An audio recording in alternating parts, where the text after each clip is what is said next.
Idinawit din ni dating Congressman Zaldico si Ilocos Norte 1st District Representative Sandro Marcos sa mga insertions umano sa national budget. Hindi lang po ang Pangulo ang may insertion sa budget. Pati po si Congressman Sandro Marcos, meron din pong pinapasok taon-taon. Lahat-lahat, ang kabuuan ay 50.938 billion pesos.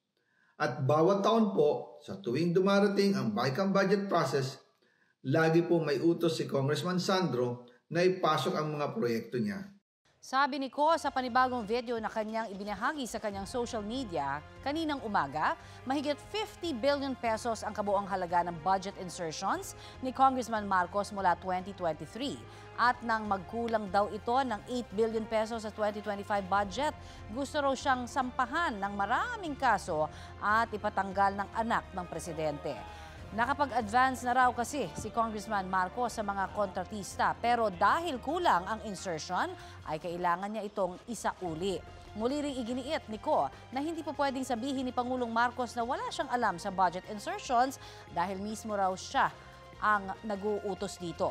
Nagkita raw sila noong March 2025 sa isang meeting na inayos ni Justice Undersecretary Jojo Cadiz. Sa halip na itanggi o linawin niya ang tungkol sa 100 billion insertion, pinagsabihan niya kami ni dating Speaker Romualdez at sa akin mismo, diretsahan niyang sinabi, "Huwag mo akong pigilan sa mga insertions ko.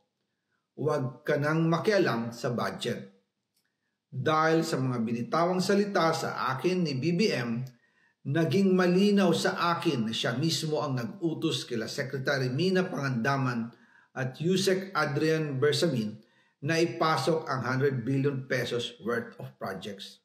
Bukod pa raw sa naunang 100 billion pesos na halaga ng mga proyektong isinama sa 2025 National Expenditure Program, gusto pa raw ni Pangulong Marcos na dagdagan ito ng 50 billion pesos, batay sa pag-uusap nila ni Yusek Cadiz. Susubukan namin kuna ng pahayag ang Malacanang si Congressman Marcos at Yusek Cadiz kaugnay nito.